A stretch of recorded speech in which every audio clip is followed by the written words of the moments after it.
ഒരു യുദ്ധം നടക്കുവാണെന്ന് വയ്ക്കുക. അപ്പോൾ ദുഃഖമെന്ന് പറയുന്നത് ഒരാളുടെ മാത്രം വേദനയാണോ, അതോ എല്ലാവരും പങ്കുവെക്കേണ്ട ഒരു കടമയാണോ? ഈയൊരു ചോദ്യത്തിന്റെ ഉള്ളിലേക്കാണ് ലൂയിജി പിരാന്തലോയുടെ യുദ്ധം എന്ന ചെറുകഥ നമ്മൾ കൂട്ടിക്കൊണ്ടുപോകുന്നത്. വാ, നമുക്ക് ആ തീവണ്ടി യാത്രയിരുന്ന് കേറിപ്പറ്റാം. അപ്പോൾ കാലം ഒന്നാം ലോകമഹായുദ്ധമാണ്. സ്ഥലം റോമിൽ നിന്ന് പുറപ്പെടുന്നൊരു ട്രെയിൻ. അതിലെ പുകയൊക്കെ നിറഞ്ഞ ഭയങ്കര ഇടുങ്ങിയ ഒരു സെക്കൻഡ് ക്ലാസ് ബോഗി. ഒന്ന് ഓർത്തു നോക്കൂ, ആ ബോഗിയിലുള്ള ഓരോരുത്തരുടെയും ഉള്ളിൽ യുദ്ധം കാരണം ഒരു നെരിപ്പോട് പുകയുന്നുണ്ട്. ഈ കഥയുടെ ഏറ്റവും കാതലായ ചോദ്യം ഇതാണ്: സ്വന്തം മകനെ യുദ്ധത്തിനയക്കുമ്പോൾ ഒരച്ഛനും അമ്മയും എങ്ങനെയാണ് ശരിക്കും സങ്കടപ്പെടേണ്ടത്? അതിനൊരു രീതിയുണ്ടോ? ഈ കഥാപാത്രങ്ങളെയൊക്കെ കാണുന്നതിന് മുമ്പ് നമുക്ക് തന്നെ ഈ ചോദ്യത്തെക്കുറിച്ചൊന്ന് ചിന്തിച്ചു നോക്കാമല്ലേ?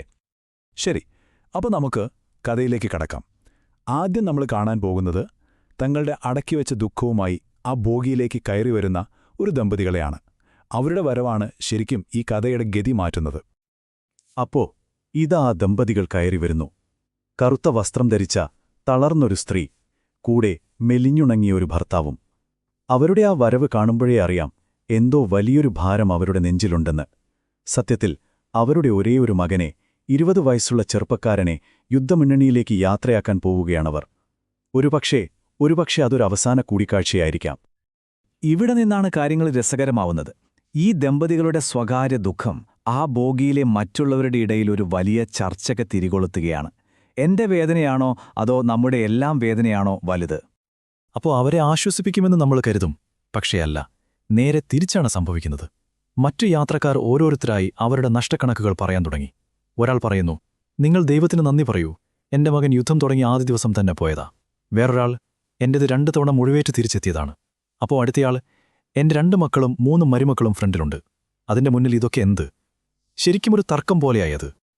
ഈ തർക്കത്തിനിടയിലാണ് ആ ഭർത്താവ് പതുക്കെ പറയുന്നത്, ചിലപ്പോ നിങ്ങൾ പറയുന്നതൊക്കെ ശരിയായിരിക്കാം, പക്ഷേ ഞങ്ങൾക്ക് അവൻ ഒരേയൊരു മകനാണ്. ആ ഒരൊറ്റ വാചകത്തിലൂടെ തങ്ങളുടെ വേദന മറ്റെല്ലാത്തിൽ നിന്നും വ്യത്യസ്തമാണെന്നും അത് നികത്താനാവാത്ത ഒന്നാണെന്നും അയാൾ പറയാൻ ശ്രമിക്കുകയാണ്. അപ്പോ ആ ചർച്ചയുടെ കാതലിതാണ്. ഒരു വശത്ത് ആ ഭർത്താവ് പറയുന്നു, ഒരേയൊരു മകനെ നഷ്ടപ്പെടുന്ന വേദനയ്ക്ക് പകരമാവില്ല ഒന്നും. എന്നാൽ മറുവശത്തുള്ളവർ പറയുന്നു, അങ്ങനെയല്ല, മാതാപിതാക്കളുടെ സ്നേഹം ഒരു കേക്ക് മുറിക്കുന്ന പോലെയല്ല. 2 മക്കളുണ്ടെങ്കിൽ വേദന ഇരട്ടിയാവുകയാണ്, പകുതിയാവുകയല്ല ചെയ്യുന്നത്.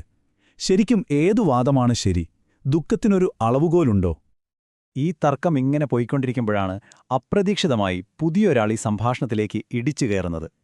അയാളുടെ കാഴ്ചപ്പാട് അത് അതുവരെ അവിടെ സംസാരിച്ചതിൽ നിന്നെല്ലാം തികച്ചും വ്യത്യസ്തമായിരുന്നു. ഒരുപക്ഷെ കുറച്ചൊന്ന് ഞെട്ടിക്കുന്നത് തന്നെ.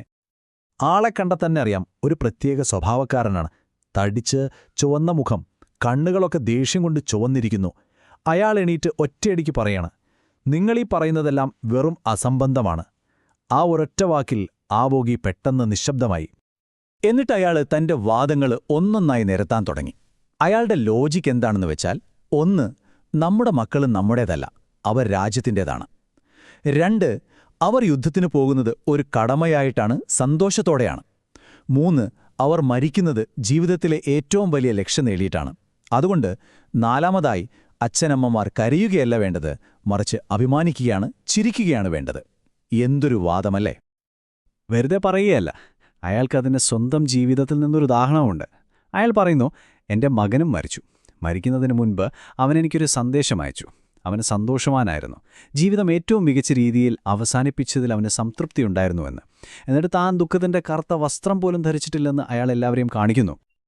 അപ്പോൾ അയാളുടെ ഈ യുക്തിഭദ്രമായ വാദങ്ങൾക്ക് മുന്നിൽ എല്ലാവരും മിണ്ടാതിരിക്കുകയാണ്. പക്ഷേ ഈ ഉരുക്കുകോട്ടയെ തകർക്കാൻ ഒരൊറ്റ ചോദ്യം മതിയായിരുന്നു. ഇത്രയും നേരം ഒന്നും മിണ്ടാതെ എല്ലാം കേട്ടുകൊണ്ടിരിക്കുകയായിരുന്നു ആ അമ്മ.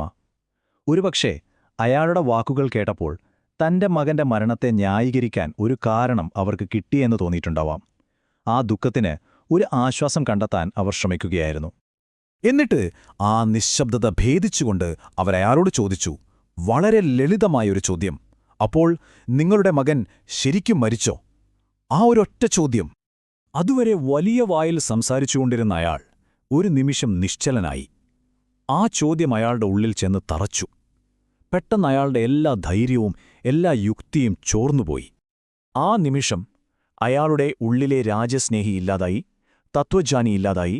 പിന്നെ അവിടെ ബാക്കിയുണ്ടായിരുന്നത് ഒരാൾ മാത്രം, തന്റെ മകൻ മരിച്ചുപോയി എന്ന യാഥാർത്ഥ്യം തിരിച്ചറിഞ്ഞ ഒരച്ഛൻ. പിന്നെ സംഭവിച്ചതാണ്.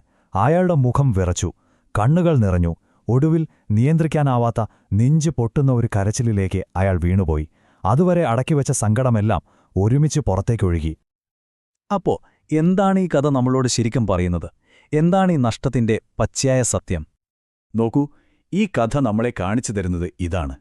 രാജ്യസ്നേഹം, യുക്തി, മറ്റുള്ളവരുടെ അനുഭവങ്ങൾ ഇതൊക്കെ വെറും ദുർബലമായ കവചങ്ങൾ മാത്രമാണ്. വ്യക്തിപരമായ നഷ്ടമെന്ന യാഥാർത്ഥ്യത്തിനു മുന്നിൽ ഈ കവചങ്ങളെല്ലാം തകർന്നു വീഴും. നമ്മൾ എത്ര വലിയ സിദ്ധാന്തങ്ങൾ പറഞ്ഞാലും അവസാനം വേദന വേദനയായി തന്നെ അവശേഷിക്കും. അവസാനം നമ്മൾ ഈയൊരു ചോദ്യത്തിലാണ് എത്തുന്നത്. എത്ര വലിയ ആശയങ്ങൾക്കോ തത്വശാസ്ത്രങ്ങൾക്കോ ഒരച്ഛന്റെയോ അമ്മയുടെയോ ആ അടക്കാനാവാത്ത ദുഃഖത്തെ ശരിക്കും ഇല്ലാതാക്കാൻ കഴിയുമോ? ഈയൊരു ചോദ്യം നിങ്ങൾക്കായി വിട്ടുകൊണ്ട് നമുക്കിവിടെ നിർത്താം.